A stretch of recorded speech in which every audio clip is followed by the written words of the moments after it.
Cine ești tu? Hai, spune. Eu sunt Maggie, pisica.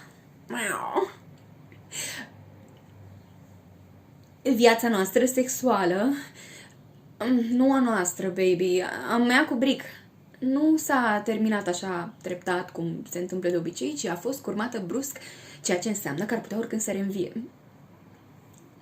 Da, Brick, toată încrederea în tine, în noi.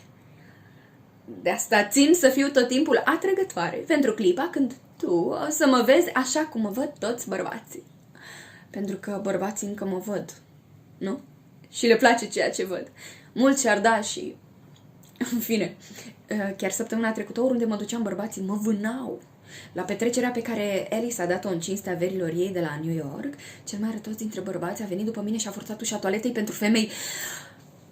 Aș fi putut să las să intre, dar eu nu sunt atât de proastă. Nu vreau să ofer niciun motiv în cazul unui divorț pentru infidelitate sau orice altceva, știi? Prefer să miau pe acoperișul fierbinte.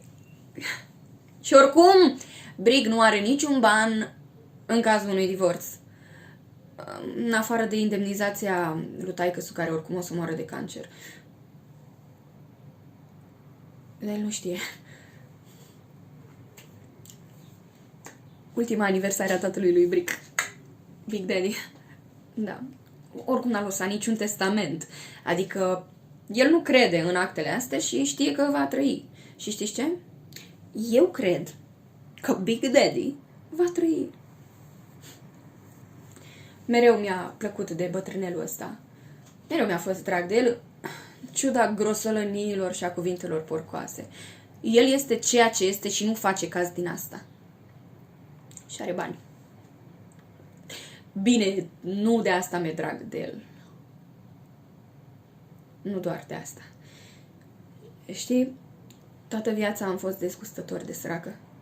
Nu cred că știi ce înseamnă să fii sărac lipit și să fii nevoită să lingușești niște rude pe care nu le suporți.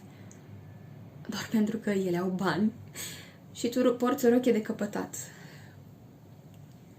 Rochia în care m-am căsătorit cu Brick era rochia de mireasa bunicii. Vezi? De asta sunt eu ca o pisică pe acoperișul fierbinte. Și să-ți mai spun ceva. Dacă oricând poți să fii tânăr și lefter, bătrân și fără bani, nu poți ajunge. Dar gata, acum s-a terminat totul. Trebuie doar să iubesc și să spun adevărul. În cinstea ta, Big Daddy. Și pentru banii noștri, Brick.